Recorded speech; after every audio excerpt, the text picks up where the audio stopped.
എൻ്റെ പേര് കീർത്തി. ഞാൻ മൂവാറ്റുപുഴയിൽ നിന്ന് വരുന്നു. ഇതെൻ്റെ കുഞ്ഞ്, ഇതെൻ്റെ ഹസ്ബൻഡ്, ഇതെൻ്റെ അമ്മയാണ്. ഞാൻ കുവൈറ്റിൽ നേഴ്സായിട്ട് വർക്ക് ചെയ്യുവാണ്. ഇവിടെ ഈ അൾത്താരയിൽ വന്ന് നിന്ന് സാക്ഷ്യം പറയാനുള്ളൊരു അവസരം തന്നതിന് അമ്മയ്ക്കും തിരുകുമാരനും കോടാനുകോടി നന്ദി പറയുന്നു. എൻ്റെ കുഞ്ഞ് 3 വയസ്സായിട്ട് ശേഷവും സംസാരിക്കാൻ തുടങ്ങിയില്ല. അപ്പോൾ എൻ്റെ ഉള്ളിലുള്ള ടെൻഷൻ നല്ല രീതിയിലുണ്ടായിരുന്നു. അപ്പോൾ ആ ഒരു സമയത്താണ് ഞാൻ കൃപാസനത്തെ പറ്റി അറിയുന്നത്. പക്ഷേ ഉടമ്പടി എടുത്തു കഴിഞ്ഞാൽ എനിക്കത് പാലിക്കാൻ പറ്റുമോ എന്നുള്ള കാര്യത്തിൽ എനിക്ക് സംശയം ഉണ്ടായിരുന്നു. ആ സമയത്ത് ഞാൻ കുവൈറ്റിൽ നേഴ്സായിട്ട് ജോലി ചെയ്തുകൊണ്ടിരുന്ന സമയത്ത് എൻ്റെ കൂടെ ജോലി ചെയ്യുന്ന ഒരു ചേച്ചിയാണ് കൃപാസനത്തിലെ മാതാവിൻ്റെ രൂപ ആദ്യമായിട്ട് എനിക്ക് കൊണ്ടുവന്ന് തന്നത്. അന്ന് തൊട്ട് ഇന്ന് വരെ എൻ്റെ അമ്മ എൻ്റെ കൂടെ ഉണ്ട്. ഞാൻ അതിനുശേഷം ഇവിടെ ലീവിന് വന്ന സമയത്ത് ഇവിടെ വരികയും ഉടമ്പടി എടുക്കാൻ എന്നുള്ളൊരു ഉദ്ദേശം എനിക്കില്ലായിരുന്നു. ഇവിടെ വന്ന് പ്രാർത്ഥിച്ചിട്ട് പോവാം എന്നുള്ള രീതിയിലാണ് ഞാൻ വന്നത്.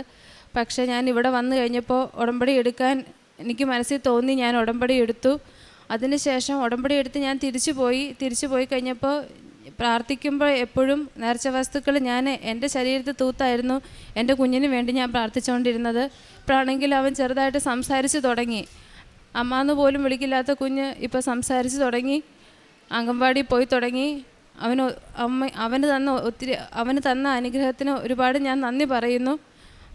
ഞാൻ അവിടെ ജോലി ചെയ്തുകൊണ്ടിരുന്നെങ്കിലും എനിക്ക് അവിടുത്തെ എക്സാം ക്ലിയർ ചെയ്യാൻ പറ്റിയിട്ടുണ്ടായിരുന്നില്ല. ഞാൻ 2 പ്രാവശ്യം ട്രൈ ചെയ്തു. കാരണം എനിക്ക് പറ്റും എന്നുള്ള രീതിയിൽ ഞാൻ ട്രൈ ചെയ്തുകൊണ്ടിരുന്നു. പക്ഷേ 2 വട്ടം ട്രൈ ചെയ്തിട്ടും എനിക്ക് കിട്ടിയില്ല. അതിനുശേഷം എനിക്ക് മനസ്സിലായി ഇതെന്നെക്കൊണ്ട് പറ്റില്ല. അമ്മ വിചാരിച്ചാൽ മാത്രമേ എനിക്കിത് പാസ്സാവാൻ പറ്റുള്ളൂ. ഞാൻ വിശ്വസിച്ച് പ്രാർത്ഥിക്കാൻ തുടങ്ങി, പഠിക്കാൻ തുടങ്ങി.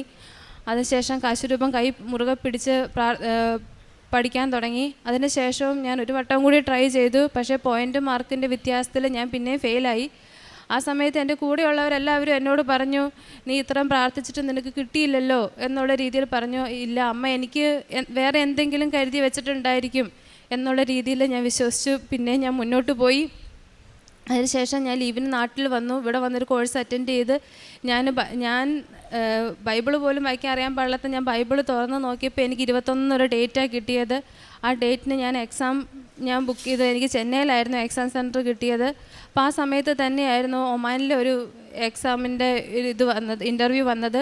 അപ്പോൾ അതും അറ്റൻഡ് ചെയ്ത് ട്രൈ ചെയ്ത് നോക്കാം. കാരണം കുഞ്ഞിനെയും കൂടെ കൊണ്ടാവല്ലോ എന്നുള്ള രീതിയിലാണ് ഞാനത് ട്രൈ ചെയ്യാമെന്ന് വിചാരിച്ചത്. ഞാനും എൻ്റെ ഹസ്ബൻഡും കൂടി ആദ്യം ബാംഗ്ലൂർ പോയി ഒമാൻ്റെ എക്സാം എഴുതാനായിട്ട്. പക്ഷേ അത് ട്രൈ ചെയ്തു, എനിക്ക് കിട്ടിയില്ല. കിട്ടിയാതെ വന്നു കഴിഞ്ഞപ്പോൾ എൻ്റെ ഹസ്ബൻഡ് എന്നോട് പറഞ്ഞു, നീ ഇത്ര പ്രാർത്ഥിച്ചിട്ട് നിനക്ക് കിട്ടിയില്ലല്ലോ എന്നുള്ള രീതിയിൽ പറഞ്ഞു. ഇനി നീ ഇതും പറഞ്ഞുകൊണ്ടിരിക്കരുത്, 1 പ്രാവശ്യം കൂടെ നിനക്ക് ചാൻസ് ഉള്ളൂ എന്നുള്ള രീതിയിൽ പറഞ്ഞു. ഞങ്ങൾ ചെന്നൈ ചെന്നു. അവിടെ ചെന്ന് ഞാൻ എക്സാം സെൻറ്ററിൽ കയറി. അവിടെ ചെന്ന് കഴിഞ്ഞപ്പോഴാണെങ്കിലും ക്വസ്റ്റ്യൻസ് എല്ലാം കണ്ട് എന്ത് ചെയ്യണം തന്നെ അറിയാൻ പാടാത്തൊരവസ്ഥയിൽ ഞാൻ എൻ്റെ കയ്യിലിരുന്ന് ഉപ്പിട്ട് പ്രാർത്ഥിച്ചു. കാശുരൂപം മുറുകെ പിടിച്ച് എക്സാം എഴുതി. എനിക്ക് ഇത്രയേ ഉണ്ടായിരുന്നുള്ളൂ. ഇച്ചിരിയെങ്കിലും വിശ്വാസമുള്ള എൻ്റെ ഹസ്ബൻഡിന് ആ വിശ്വാസവും കൂടെ പോവരുത്. ഞാൻ അങ്ങനെ വിശ്വസിച്ച് പ്രാർത്ഥിച്ചു. ഞാൻ എക്സാം സെൻറ്ററിൽ നിന്ന് താഴെ ബസ് സ്റ്റോപ്പിൽ എത്തിയപ്പോഴത്തേനും എൻ്റെ റിസൾട്ട് വന്നു. ഞാൻ പാസ്സായി. അതിനുശേഷം പിന്നെ എൻ്റെ ഹസ്ബൻഡിന് ദുബായിലോട്ട് ഒരു ജോലിക്ക് വേണ്ടി പോയി. പക്ഷേ അവിടെ ചെന്ന് കഴിഞ്ഞിട്ടാണെങ്കിലും ഇവിടെ നിന്ന് ഒത്തിരി പൈസ മുടക്കി പോയി. പക്ഷേ അവിടെ ചെന്നിട്ടാണെങ്കിലും വിചാരിച്ച രീതിയിൽ നല്ലൊരു ജോലിയും ആയിരുന്നില്ല. അക്കോമഡേഷനും ശരിയല്ല, ഫുഡും ഇല്ല, ശമ്പളവും കറക്റ്റായിട്ടില്ല. കിട്ടുന്ന ശമ്പളം ദുബായിലോട്ടും വീട്ടിലോട്ടും അയച്ചു കൊടുക്കാനായിട്ട് ഞാൻ ഒത്തിരി ബുദ്ധിമുട്ടി. ആ സമയത്ത് അമ്മ മാത്രമേ എൻ്റെ കൂടെ ഉണ്ടായിരുന്നുള്ളൂ. ജപമാല പോലും ചൊല്ലാൻ അറിയാൻ പാടില്ലാത്ത ഞാൻ ജപമാല ചൊല്ലാൻ പഠിച്ചു. 5:30 എഴുന്നേറ്റ് പ്രത്യക്ഷീകരണ പ്രാർത്ഥന ചൊല്ലാൻ പഠിച്ചാൽ ഞാൻ ഉടമ്പടി എടുക്കാൻ ആദ്യം പഠിച്ചത്. ഞാൻ 1 മണിക്കും 3 മണിക്കും എഴുന്നേറ്റിരുന്ന് ജപമാല ചൊല്ലാൻ തുടങ്ങി, പ്രത്യക്ഷീകരണ പ്രാർത്ഥന ചൊല്ലാൻ തുടങ്ങി. അപ്പോഴാണെങ്കിലും പരിചയമില്ലാത്ത ആൾക്കാർ വന്ന് ഹസ്ബൻഡിനെ സഹായിക്കാൻ തുടങ്ങി. അതിനുശേഷം പുള്ളി നാട്ടിലോട്ട് തിരിച്ചു വന്നിട്ടാണെങ്കിലും ഇവിടെ വന്ന ശേഷം പഴയ കമ്പനിയിൽ തന്നെ നല്ലൊരു പൊസിഷനിൽ ജോലിക്ക് കയറാൻ സാധിച്ചു. പിന്നെ ഇപ്പം ഞാൻ ജോലി ചെയ്തുകൊണ്ടിരിക്കുന്ന ക്ലിനിക്കിലാണെങ്കിൽ പോലും എനിക്ക് ജോലി ചെയ്യുന്ന കൂടെയുള്ള കോവർക്കേഴ്സുമായിട്ട് കുറച്ച് പ്രോബ്ലംസ് ഉണ്ടായി. റിസൈൻ വെക്കേണ്ട അവസ്ഥ വരെ വന്നു. എനിക്കറിയാം ഞാൻ റിസൈൻ വെച്ച് കഴിഞ്ഞാൽ കാര്യങ്ങളെല്ലാം അവതാളത്തിലാവും. കാരണം എൻ്റെ ശമ്പളം നാട്ടിലെത്തിയില്ലെങ്കിൽ കറക്റ്റായിട്ട് കാര്യങ്ങളൊന്നും നടക്കില്ല എന്നുള്ള കാര്യം എനിക്കറിയാം. പക്ഷേ ആ സമയത്ത് എനിക്ക് മുന്നോട്ടൊന്നും ചിന്തിക്കാൻ പറ്റിയില്ല. ഞാൻ റിസൈൻ വെച്ചു. വിസ തീരെ 3 മാസമേ സമയമുണ്ടായിരുന്നുള്ളൂ. ആ സമയത്ത് അമ്മ എന്തെങ്കിലും വഴി എനിക്ക് കാണിച്ചു തരും എന്നൊരു വിശ്വാസത്തിലാണ് ഞാൻ റിസൈൻ വെച്ചത്.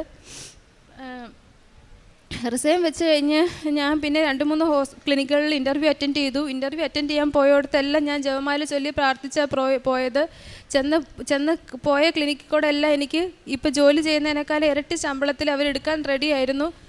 പക്ഷേ ആ സമയത്ത് ഞാൻ ജോലിക്ക് കയറി കഴിഞ്ഞ് കഴിഞ്ഞാൽ എനിക്ക് നാട്ടിൽ വരാൻ പറ്റത്തില്ല. അപ്പോൾ എനിക്ക് ജപമാല റാലി പങ്കെടുക്കണം എന്നുള്ളത് എൻ്റെ ഒരു വലിയ ആഗ്രഹമായിരുന്നു. അപ്പോൾ നാട്ടിൽ വരാൻ പറ്റത്തില്ല, എനിക്ക് റാലിയിൽ പങ്കെടുക്കുകയും ചെയ്യണം. ഈ ഒരു അവസ്ഥയിൽ എന്ത് ചെയ്യണമെന്ന് എനിക്ക് അറിയത്തില്ലായിരുന്നു. ഞാനുമായിട്ട് പ്രശ്നമുണ്ടായ ഡോക്ടറെ സമർപ്പിച്ച് ഞാൻ പ്രാർത്ഥിച്ചു. അതിനുശേഷം ഡോക്ടർ ഇങ്ങോട്ടേക്ക് വന്ന്, അപ്പോൾ അച്ഛൻ്റെ ധ്യാനം ഞാൻ മുടങ്ങാതെ കൂടുമായിരുന്നു. അപ്പോൾ അച്ഛൻ്റെ ധ്യാനത്തിൽ അച്ഛൻ പറഞ്ഞു 44 ദിവസത്തിനുള്ളിൽ എന്നും പറഞ്ഞു. അച്ഛനൊരു ധ്യാനത്തിലൊരു അടയാളം പറഞ്ഞായിരുന്നു. അതേപോലെ തന്നെ അച്ഛൻ പറഞ്ഞായിരുന്നു കെ എന്ന് പറഞ്ഞൊരു ലെറ്റർ കാണിക്കുന്നുണ്ട്, അതൊരാളുടെ പേരാണോ സ്ഥലമാണോ എന്നുള്ള കാര്യം അറിയത്തില്ല എന്നുള്ള കാര്യം അച്ഛൻ പറഞ്ഞായിരുന്നു. ഞാൻ ഉറപ്പിച്ച് പ്രാർത്ഥിച്ചു, അത് എന്നെപ്പറ്റി തന്നെയാണ് അച്ഛൻ പറഞ്ഞത് എന്നുള്ളത് ഞാൻ വിശ്വസിച്ച് പ്രാർത്ഥിച്ചു. അതേപോലെ തന്നെ 44 ദിവസം കംപ്ലീറ്റ് ആയില്ല. അതിന് മുമ്പ് ഡോക്ടർ ഇങ്ങോട്ടേക്ക് വന്ന് എന്നോട് സംസാരിച്ചു, ഇവിടെ തന്നെ കണ്ടിന്യൂ ചെയ്യാൻ പറഞ്ഞു. ഞാൻ കണ്ടിന്യൂ ചെയ്തു. ഞാൻ ഇവിടെ വന്നു, ഞാൻ റാലിയിൽ പങ്കെടുത്തു. പിന്നെ വേറൊരു കാര്യം പറയാനുള്ളത് എന്താണെന്ന് വെച്ച് കഴിഞ്ഞാൽ, ഞാൻ ഇവിടെ നിന്ന് എക്സാം പാസ്സായി ഞാൻ അവിടെ ലൈസൻസിൻ്റെ പ്രോസസ്സിങ്ങിന് വേണ്ടി ചെന്ന് കഴിഞ്ഞപ്പോഴത്തേനും മെഡിക്കൽ ചെയ്തുകൊണ്ടിരുന്ന സമയത്ത് ഐ ടെസ്റ്റ് ചെയ്ത് കഴിഞ്ഞപ്പോൾ എനിക്കൊന്നും കാണത്തില്ലായിരുന്നു. കാരണം അവിടെ എഴുതി വെച്ചേക്കുന്ന പലതും എനിക്ക് വായിക്കാൻ പറ്റുന്നില്ല. ആ സമയത്ത് ടെസ്റ്റ് ചെയ്തുകൊണ്ടിരുന്ന ഡോക്ടർ എന്നോട് പറഞ്ഞു, നിങ്ങൾക്ക് പ്രൊസീഡ് എന്ന് പറഞ്ഞിട്ട് സൈൻ ചെയ്ത് തരാൻ പറ്റത്തില്ല. കാരണം വെച്ച് കഴിഞ്ഞാൽ നിങ്ങൾക്ക് ഒന്നും കാണത്തില്ല, ഞാൻ പറയണമൊന്നും നിങ്ങൾ വായിക്കുന്നില്ല. കാരണം എനിക്ക് അകലെയുള്ള കാണാൻ പറ്റുന്നില്ല എന്നുള്ള കാര്യം എനിക്ക് അന്നേരമാണ് ബോധ്യപ്പെട്ടത്. എൻ്റെ കണ്ണിന് പ്രോബ്ലം ഉണ്ടെന്നുള്ള കാര്യം എനിക്ക് അന്നേരമാണ് ബോധ്യപ്പെട്ടത്. ആ സമയത്ത് ഇത്രയും കഷ്ടപ്പെട്ട് അവിടം വരെ എത്തി എക്സാം പാസ്സായത് എങ്ങനെയാണെന്ന് എനിക്കും മാതാവിനും മാത്രമേ അറിയാവുള്ളൂ. അപ്പോൾ എന്ത് ചെയ്യുന്നറിയാത്ത അവസ്ഥയിൽ ഞാൻ എൻ്റെ കയ്യിലിരുന്ന് ഉപ്പെടുത്ത് ആരും കാണാതെ ടേബിളിലിട്ട് ഞാൻ പ്രാർത്ഥിച്ചു, വിശ്വാസപ്രമാണം ചൊല്ലി. കുറച്ചു നേരം കഴിഞ്ഞപ്പോൾ എന്നോട് പറഞ്ഞ ആൾ തന്നെ എന്നോട് പറഞ്ഞു, ഇങ്ങനെ ചെയ്യാൻ പറ്റില്ല എങ്കിൽ പോലും നിങ്ങൾക്ക് ഓക്കെ എന്നും പറഞ്ഞ് ഞാൻ സൈൻ ചെയ്ത് തരുവാണ് എന്നും പറഞ്ഞ് എനിക്ക് ലൈസൻസായി. പിന്നെ വേറൊരു അനുഗ്രഹത്തിൻ്റെ കാര്യം പറയാനുള്ളത്, എൻ്റെ ഹസ്ബൻഡിൻ്റെ തലയിൽ താരൻ്റെ പ്രോബ്ലം ഉണ്ടായിരുന്നു. അപ്പോൾ ഞാൻ അത് അങ്ങനെ പറഞ്ഞപ്പോൾ ഇത് കൂടി വന്നുകൊണ്ടിരുന്ന് കഴിഞ്ഞപ്പോഴത്തേനും ഞാൻ എൻ്റെ തലയിൽ തന്നെ തൈലം തേച്ച് പ്രാർത്ഥിച്ചു. ഇപ്പോൾ പൂർണ്ണമായിട്ടത് മാറി സൗഖ്യപ്പെട്ടു. ഞാൻ ചെയ്തുകൊണ്ടിരുന്ന എന്താണെന്ന് വെച്ചാൽ, നാട്ടിൽ വരുന്ന സമയത്ത് പത്രം മേടിച്ച് ഞാൻ ബസ് സ്റ്റാൻഡിൽ കൂടെയും ഓട്ടോ സ്റ്റാൻഡിൽ കൂടെയും റെയിൽവേ സ്റ്റേഷനിൽ കൂടെയും എല്ലാം കൊണ്ടുപോയി കൊടുക്കുമായിരുന്നു. പിന്നെ അവിടെ വെച്ച് ഞാൻ സാക്ഷ്യങ്ങൾ ഷെയർ ചെയ്തായിരുന്നു കൊടുത്തുകൊണ്ടിരുന്നത്. പിന്നെ എന്നെക്കൊണ്ട് പറ്റുന്ന സഹായം, അത് ആർക്കെങ്കിലും സഹായമുള്ള അക്കൗണ്ട് ത്രൂ ആണ് ഞാൻ പൈസ ഇട്ട് കൊടുത്തുകൊണ്ടിരുന്നത്. പിന്നെ എന്നോട് ആരെങ്കിലും എന്തെങ്കിലും സഹായം ചോദിച്ചു കഴിഞ്ഞാൽ എന്നെക്കൊണ്ട് പറ്റുന്നതാണെങ്കിൽ ഞാൻ ചെയ്തു കൊടുത്തുകൊണ്ടിരുന്നു. പിന്നെ വേറൊരു സാക്ഷ്യവും കൂടെ പറയാനുള്ള എന്താണെന്ന് വെച്ച് കഴിഞ്ഞാൽ, ഞാൻ എക്സാം പാസ്സായത് ഇത്ര കഷ്ടപ്പെട്ട ആ സമയത്ത് ഞാൻ തിരിച്ച് അവിടെ എത്തിക്കഴിഞ്ഞപ്പോഴത്തേനും എൻ്റെ മനസ്സിൽ ഇങ്ങനെ ഒരു തോന്നൽ, നമുക്കറിയാവുന്ന കാര്യം ആർക്കെങ്കിലും പറഞ്ഞു കൊടുക്കാം എന്നുള്ളൊരു തോന്നൽ എനിക്കുണ്ടായി. ആ സമയത്ത് ഞാൻ അവിടെ ഒരു കോച്ചിങ് സെൻറ്ററിൽ ജസ്റ്റ് ഒന്ന് ചോദിച്ചു നോക്കി വേക്കൻസി വല്ലതും ഉണ്ടോയെന്ന്. അവരെനിക്ക് പാർട്ട് ടൈമായിട്ട് അവർ ട്യൂട്ടറിൻ്റെ ഒരു വേക്കൻസി എനിക്ക് തന്നു. ഞാൻ ക്ലാസ് എടുക്കാൻ തുടങ്ങി പറ്റുന്ന സമയത്ത്. അന്നേരം ഞാൻ ക്ലാസ് എടുത്ത കുട്ടി ഫസ്റ്റ് അറ്റംപ്റ്റിൽ തന്നെ എക്സാം പാസ്സായി. അത് മാതാവിൻ്റെ വലിയൊരു അനുഗ്രഹം എന്ന് തന്നെ ഞാൻ വിചാരിക്കുന്നു. കാരണം അല്ലാതെ എന്നെക്കൊണ്ട് പറ്റുന്ന കാര്യമല്ലായിരുന്നു അത് മാതാവിൻ്റെ അനുഗ്രഹം എന്ന് തന്നെ വിചാരിക്കുന്നു. അമ്മയ്ക്കും തിരുക്കുമാരനും കോടാനുകോടി നന്ദി പറയുന്നു. മാർക്കോസിൻ്റെ സുവിശേഷം 9-ാം അധ്യായം 41-ാം തിരുവചനം. സത്യമായി ഞാൻ നിങ്ങളോട് പറയുന്നു, നിങ്ങൾ ക്രിസ്തുവിൽ നിന്നുള്ളവരാകയാൽ അവൻ്റെ നാമത്തിൽ ആരെങ്കിലും നിങ്ങൾക്കൊരു പാത്രം വെള്ളം കുടിക്കാൻ തന്നാൽ അവന് പ്രതിഫലം ലഭിക്കാതിരിക്കുകയില്ല. കീർത്തിയുടെയും ശ്രീരാജിൻ്റെയും പ്രത്യക്ഷീകരണ സാക്ഷ്യമാണ് നാം ഇപ്പോൾ തന്നെ കേട്ടത്. സമയച്ചുരുക്കത്തിൻ്റെ അമ്മ സമയാസമയങ്ങളിൽ കീർത്തിയുടെയും കുടുംബത്തിൻ്റെയും കാര്യങ്ങളിൽ ഇടപെട്ട് അവർക്ക് സൗഖ്യവും സന്തോഷവും നൽകിയിട്ടുള്ള വലിയ വലിയ അനുഗ്രഹങ്ങളെക്കുറിച്ചാണ് കീർത്തി ഇവിടെ നമ്മോട് പങ്കുവെച്ചുകൊണ്ടിരുന്നത്. 3 വയസ്സായ ഈ കുഞ്ഞ് സംസാരിക്കാതിരുന്നപ്പോൾ ഒരു അമ്മയുടെയും ഒരു അച്ഛൻ്റെയും ഹൃദയം എന്തുമാത്രം ചങ്കിടിപ്പോടെ നോക്കിക്കാണുന്നവരാണ് നാം ഓരോരുത്തരും. അവരോട് ഒന്ന് ഉടമ്പടിയെടുത്ത് പ്രാർത്ഥിക്കുമ്പോൾ ശ്രീരാജിന് അത്ര തന്നെ വിശ്വാസമുണ്ടായിരുന്നില്ല. കുഞ്ഞ് സംസാരിക്കുമോ, അല്ലെങ്കിൽ തങ്ങളുടെ ജീവിതം മറ്റു പ്രശ്നങ്ങളെല്ലാം മാറിത്തീരുമോ എന്നുള്ള ഒരു വിശ്വാസത്തിലേക്ക് കടന്നു വരാൻ അവർക്ക് സമയമെടുത്തു എന്നാണ് ഇവിടെ സാക്ഷ്യപ്പെടുത്തുന്നത്. ഒരുപാട് വിശ്വാസ പരീക്ഷണങ്ങളും വിശ്വസ്തതയുടെ ചോദ്യചിഹ്നങ്ങളും ഒക്കെ അവർക്കുണ്ടായെങ്കിലും പരിശുദ്ധ അമ്മ സമയാസമയങ്ങളിൽ അവരുടെ ജീവിതത്തിൽ ഇടപെട്ടുകൊണ്ട് ജീവിതഭാരം കുറയ്ക്കുന്ന സമയച്ചുരുക്കത്തിൻ്റെ അമ്മയാണ് അവർക്ക് പ്രത്യക്ഷത്തിൽ അവർക്ക് വായിച്ചെടുക്കാനും കണ്ടെടുക്കുവാനും സാധിച്ചത്. ഇവിടെ നിന്ന് ലഭിക്കുന്ന നേർച്ച വസ്തുക്കളുടെ കൃത്യമായ ഉപയോഗവും ഉടമ്പടി നിബന്ധനകൾ കൃത്യമായി പാലിച്ചുകൊണ്ടും ഈശോയോടുള്ള ആ സ്നേഹം, ആ വിശ്വസ്തത കീർത്തി വളരെ കൃത്യമായി പ്രകടമാക്കുകയായിരുന്നു. തൻ്റെ ജീവിതം ഒരു വലിയ തകരാറിലേക്ക് പോവുകയാണ്. തൻ്റെ ജോലി അവിടെ അവസാനിപ്പിക്കേണ്ട സ്ഥിതിയാണ്.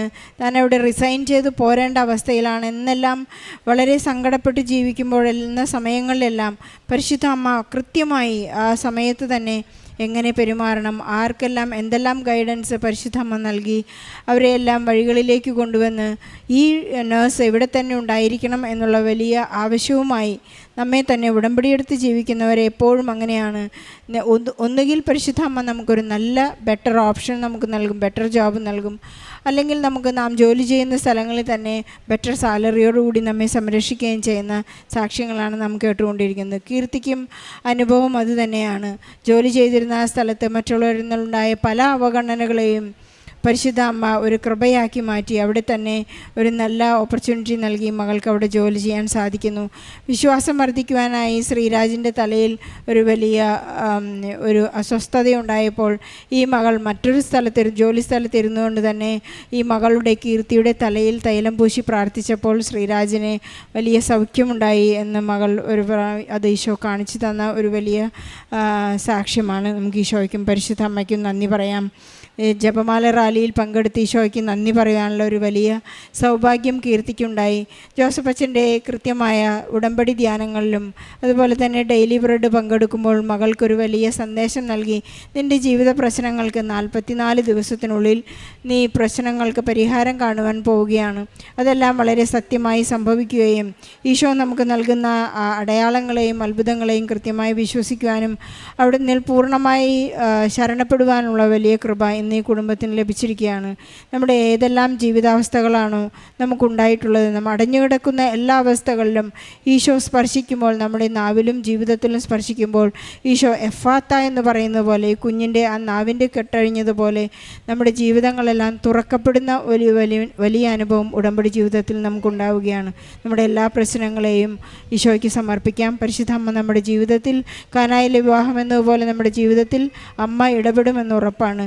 ഈ സാക്ഷ്യത്തോട് നമ്മുടെ എല്ലാവരുടെയും നിയോഗങ്ങളെ സമർപ്പിച്ച് പ്രാർത്ഥിച്ചുകൊണ്ട് ഈശോയ്ക്കും പരിശുദ്ധ അമ്മയ്ക്കും നന്ദി പറഞ്ഞൊരു നല്ല കയ്യടിയോടെ സാക്ഷി നമുക്ക് സമർപ്പിക്കാം. അത്യപൂർവ ദൈവാനുഭവങ്ങൾ ഇനി നിങ്ങൾക്കും സ്വന്തം.